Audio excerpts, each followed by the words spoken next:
Can you hear me? Ah, this is better. Hello, everyone. My name is Henri. I'll present for you today. And I'm going to talk about how Starks and Cairo will allow Ethereum to scale in a mind-blowing way. I'm going to try to make my presentation in various steps. For those of you who are not familiar, I'm going to start by explaining really quickly what ZK rollups are and how they work. I'm going to explain to you a few basic concepts, and then we're going to build on top of that to see where we go. Can we first do a quick show of hands? Who here considers themselves a dev? Very nice. Who here has already written a Solidity smart contract? Who here has heard about Cairo? Very nice. Who here has written Cairo? Not so bad. So can you raise your hand again? All right, so all these people, you see them raising their hand? If you have questions about Cairo, don't take my words for it, ask them. No, but really, you'll have the best feedback. All right, so my name is Henri. I'm based in Paris. I'm the lead developer advocate for Starknet. So my job is to explain to people what Starknet is and how they can build cool stuff on top of it. So if you're wondering how you can build stuff on Starknet or how you can extend your L1 application and do more stuff on layer 2, you should reach out. I'm happy to answer either on Twitter, Telegram, or here. Happy to talk whenever, so don't hesitate. All right, so I'm going to start with first what it is we're building. And let's talk first about the blockchain paradox. Don't you think it's kind of weird that the technologies we're using in the blockchain space are all relatively new, right? 15, 10 years old for Ethereum, and yet they don't scale, right? There has been massive payment systems emerging in the past 10 years. You can name Alipay, Visa, Venmo. There's a bunch of them who are managing to handle thousands of transactions. How come Bitcoin and Ethereum, who are newer technologies, why can't they do the same thing, right? And when you really look at it, it boils down to the trust model that blockchain use compared to traditional institutions. In the traditional world, you have one entity, say your bank or your payment processor, who is in charge of keeping tabs of who owns what. Everything goes through their computer, everything goes through their data center. Now, this has a bunch of disadvantages. I'm not going to tell you why blockchain is cool, but it also has pretty cool advantages, right? There's only one place where all the transactions go through. And if at some point you need more capacity, you just throw more data centers at it, right? Pretty easy to scale. We know how to do that with the cloud now. Compare this with the blockchain. In the blockchain world, we don't trust, we verify. This means that we don't trust somebody else to do the accounting for us. We take every transaction and we re-execute them. And here first, you have a first notion as to why blockchains don't scale. Because why blockchains are expensive. Because every time a transaction is done in the system, it is not done by one actor, it is done by all the actors in the system. Implicitly, a work that is done by thousands of people is going to be more expensive than a work that is done by just a handful, right? And another question to that is like, who here thinks that on their laptop, they're able to handle the load of Visa? Well, you might have a very big computer then, but other than that, I think it's really hard for you with a retail computer to handle the load of Visa, right? So blockchains give us really cool stuff, but we sacrifice things for that. We sacrifice scalability, we can't do a lot of transactions, and we sacrifice privacy, right? So that's why blockchains don't scale today. We talk about them as distributed ledgers. They're not distributed, they're replicated, right? Everybody is doing the same work. Now, I want to introduce a concept you may be familiar with, and it's a concept you can put in the same box as digital signatures or hash functions, right? They're tools you can use in your application. They're backed by mathematics. You don't have necessarily to understand how they work, but you can know how you can use them, right? And the way they work is the following. A validity proof allows Alice to execute a program and to send the output of such program to Bob along with a proof. Now Bob is able to take this proof, analyze it, and make sure that the program was executed correctly without having to execute the program. Simple enough? Well, that basically here is a fundamental paradigm shift in how computing works, because there is no other paradigm where you can give to somebody the assurance that a program ran correctly without him or her running it themselves. So this has deep implication for computing in general, but mostly for the blockchain world today, right? So ZK proof or validity proofs guarantee computational integrity. In our case, we don't use them for privacy, we use them for scaling. Why do we use them for scaling? Well, for a very neat property that these proofs have, which is that there is an asymmetry between how much work it takes for Alice to execute the program and how much work it takes to Bob to verify the program. The more work Alice executes, the less time it takes for Bob to verify it. Say it differently, Bob can execute a program on a supercomputer and Alice can verify the proof and use the output of the supercomputer in her application on her retail laptop without having to trust Bob at any step. Which is kind of mind-blowing when you think about it. It really introduces an asymmetry between these two players. So validity proofs are to computation what zipping is to a file size. This analogy is actually, it's good, but it has its limit in the sense that with recursion, you can actually compress further a validity proof and you can't with compressing a file, but let's not get into it right now. All right? So far, so good. Now let's talk about how we apply this in the blockchain context. Let's talk about Starknet. So Starknet is a general purpose smart contract platform that is based on that lives on top of Ethereum. It is secured by Ethereum, and the way it works is the following. You have a bunch of actors that are able to run a blockchain with transactions, with block, which is Starknet. And this blockchain uses a lot of resources. It is able to process a lot of transactions, like a lot. And you can scale this machine as much as you want because every time a block is processed, a proof is generated. This proof then gets sent to Ethereum and is verified there, meaning that Ethereum can take for granted that the output of that blockchain is correct without having to trust any human. And this is here also an interesting artifact. This is the only context. ZK rollups are the only context where two blockchains are able to understand each other. When you think about it, when you have WBTC on Ethereum, what Ethereum knows is that some humans say, yes, we have BTC stored and we'll give them to you, but we have them stored, trust us, right? They rely on signatures. Well, with proofs, you can have guarantee that these funds are there, and you can have guarantee that what happened on this other network is valid. So let's talk a little bit about the lingo of Starknet, right? So you have a bunch of new actors. The fact that these validity proofs allow you to do that, to delegate execution to specialized actors, changes a little bit the topology of the network. It changes what it means to be a node. It changes what it means to be a validator, right? So in general, in ZK rollups, we have these actors. The sequencer. The sequencer is the entity that receives transaction and aggregates them in a block. It doesn't prove them. It just aggregates them in a block and calculates what is the latest state. The prover then takes these blocks and processes them to generate a proof that these blocks are correct, right?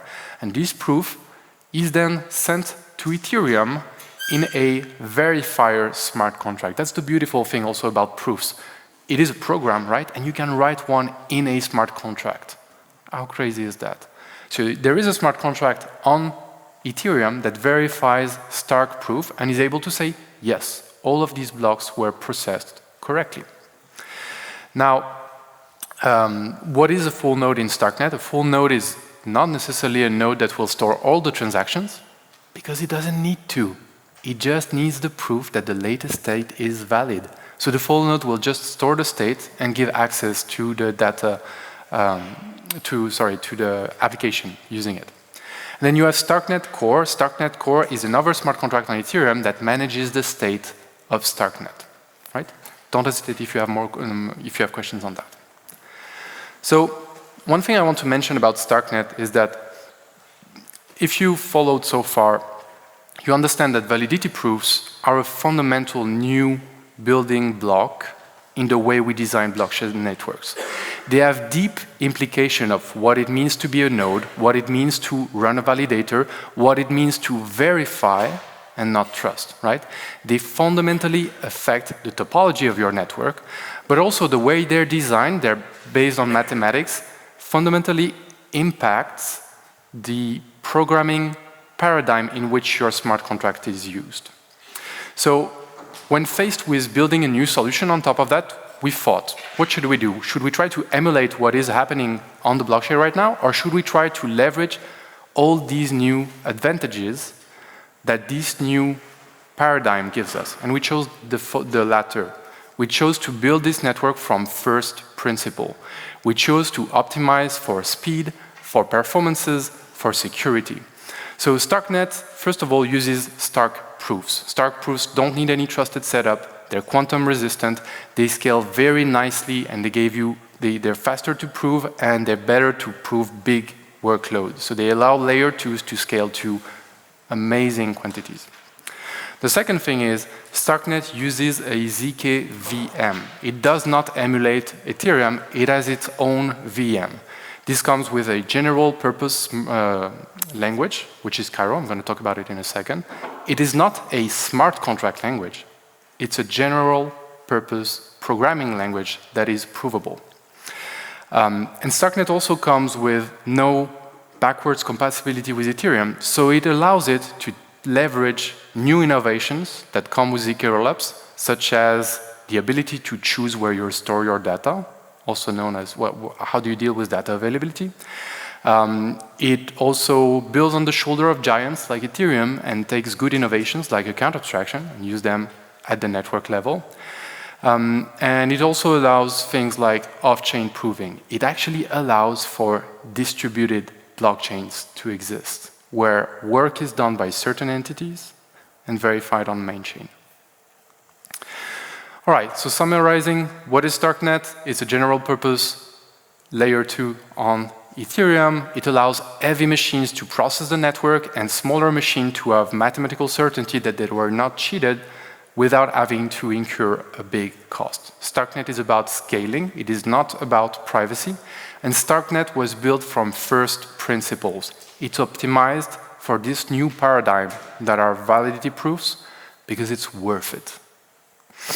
All right, so now let's talk about Cairo, right? Because at the end of the day, my presentation is about Cairo. Where am I going with that? So what is Cairo? The first thing you have to know, without getting too much into the mathematics, validity proofs are a mathematical concept, right? And validity proofs are based on designing specific polynomials that represent specific programming, specific programs. Who here has already used CIRCOM, for example? A few. So if you use CIRCOM, you know that you have to define your program, and then it will define a circuit, and it will define a verifier, right? We went down that route in the beginning. We tried to write programs using specific polynomials, and then eventually we quickly realized that this doesn't scale. It's too hard, it's too long, and it's a bit less safe also. So we decided, instead of trying to craft a polynomial for each program, to create a program that can run programs, aka a CPU. This is the basic of what you have in your computer, right? A CPU is a chip that allows you to run any program. Well, Cairo is a virtual CPU that allows you to execute instructions that you can compile from a high-level programming language, and these instructions are in turn provable. Okay? So Cairo is a virtual CPU. It stands for CPU Air. Cairo, we also use Cairo to designate the programming language, meaning It's a high-level programming language that boils down to these instructions that in turn are provable. You can use Cairo just like you would use Python. It does not need to exist in the context of a blockchain. It's a general-purpose programming language. It allows you to write any program and prove it, which is extremely powerful. Now, if you've heard about Cairo, then you might think, okay, what kind of program can I do with Cairo? Well, you can write StarkNet. The network I told you about before, it is all written in Cairo. When we say that StarkNet, the network is verified by Ethereum, it's because the whole execution of StarkNet, the aggregation of transactions, the fact that the transactions are valid, that the blocks are valid, what is the state diff at the end, and what is the output, all of this gets proven to Ethereum. Think about it. How much work would it take for you to write a circuit that manages a full blockchain with state and smart contracts? Right? So Cairo is extremely powerful. It allows you to write blockchain software. Now, if you've heard about Cairo, you might have heard about Cairo 1, which was released recently. Who here has heard about Cairo 1? Maybe just a tweet or something like that. All right. So Cairo 1, so spoiler, in a few months you won't have to worry about Cairo or Cairo 1 because referring to Cairo will refer to Cairo 1. But Cairo 1 is the next version of Cairo. It's a more resilient, easier to use smart contract language. It has a Rust-like syntax. It comes with years of hindsight from running Cairo in production. It has gas metering and error handling. This is fundamentally a new change, a big change for StarkNet because it will allow StarkNet to be more resilient to DOS attack. It will allow it to decentralize. It will allow it to be censorship resistant. But for most of you, you don't have to necessarily think about it. It's just a programming language, and you can write your smart contract in it. I want to leave you with one last thought about Cairo and Cairo 1, and it's the following. Who here has heard about L-freeze and fractal scaling? Enticing, right? You have your L1, you have your L2, and then you have your L3, okay? And it kind of makes sense. You think about it, there's a blockchain on top of a blockchain on top of a blockchain. Well, here's the truth. The space between L2 and L3 is much more continuous than it is discrete. I'll give you an example. I was last week with one person who did a POC for Yearn, right? And Yearn, they have a smart contract to update their yield strategy. Currently, what happens is the governance will sign a message to say, yes, this is the new strategy and it is good. But Ethereum, the smart contract, has no way to verify that this strategy is indeed better, right? So what he did is he wrote a Cairo program, not a Cairo smart contract, a Cairo program that takes input from Ethereum, verifies that the new strategy is better, and then enforces it on chain so that it updates. And this right here is an example as to why L3s are a continuous thing. It's not a L2, L3, there's a lot of things in between. Some people will choose to run some of the computation of their app off-chain and verify it on-chain. Some people will choose to just aggregate transactions and then settle them on-chain. Some people will build weird constructions that are not blockchain but can still be used on-chain. You will have for the first time the ability to run code outside the chain and use trustlessly the output inside of the chain. That is a big, big paradigm shift in how blockchains works. And this is why it's worth it to have this construction, to have something that is not just meant to be executed in a blockchain context. All right, so summing up, why Cairo? Cairo allows you to create provable programs. Proof verification allows you to, it allows a retail computer to monitor a herd of supercomputers and keep them honest without having their computing power. And Cairo allows you to execute any kind of logic off-chain in the same language that you would write your smart contracts in and use the results on-chain. Okay? Well, this is the end of my presentation. Can you raise your hand if you learned something? Nice. Who thought it was too easy? Who thought it was too difficult? All right, I think I'm spot on. So if you have questions, I don't know if you have a few more minutes, but don't hesitate and ask them. If you want to see what Cairo 1 looks like, check out this QR code. It will take you for a small ride. You don't have to write any code, just read it and solve puzzles so that you understand how Cairo 1 works. If you want to learn more about StarkNet and receive educational material, check out the second QR code. It's our EDU newsletter. We send it once every 2 weeks. No bullshit, just cool stuff for nerds. All right. Thank you. And don't hesitate and come talk to me.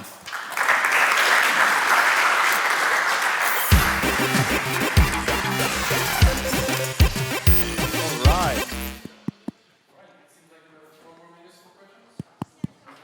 Yeah, we have a few more minutes for questions. So if you have any questions now, our colleagues will show up with the microphone. First here.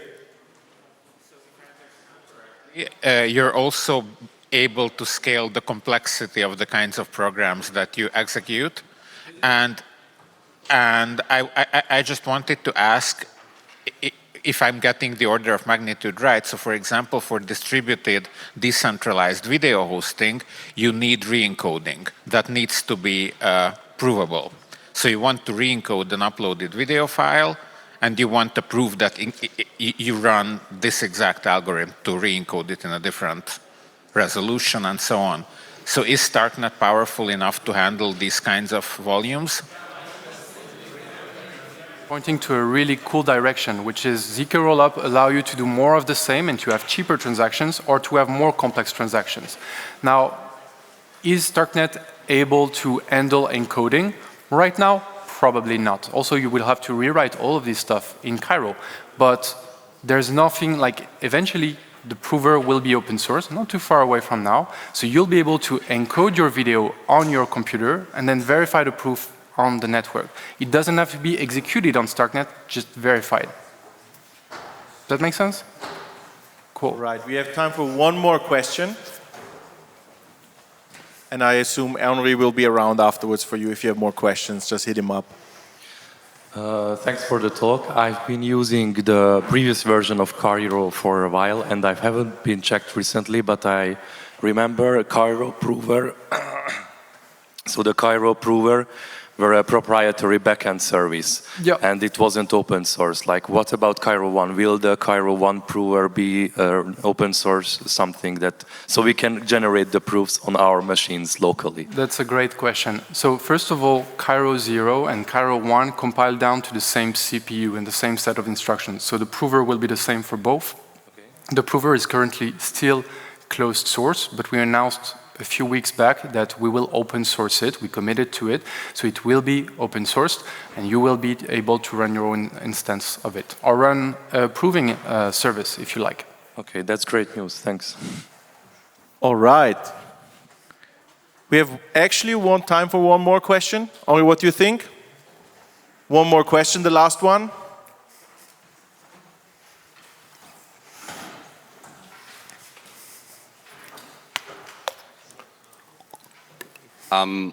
So I was wondering, like, when you have something like StarkNet, what do you see as the source of truth for the transactions?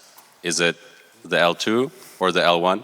Or then even if you have maybe an L3 on top, like, where is the real source of truth at the end of the day? The source of truth is Ethereum, definitely. We delegate the security to Ethereum. That's the cool stuff about ZK rollups, right? They can live on top of another network and be secured by it. So there are different layers of finality to your transactions. First, it is accepted on L2, right? So there's consensus on L2. Then eventually, a proof is generated and sent on L1. This, at this point, is when your transaction is the most solid. So the source of truth is on L1. Interestingly enough, this is also why it's hard to connect a ZK rollup to various chains. But it's probably not unsolvable. And sometime in the future, we could have cool applications with that. And do you think that also works if the data availability is not on Ethereum? I think this is an open question, and I think that I don't have an answer, but I'm really looking forward to what each application is going to decide their security model should be.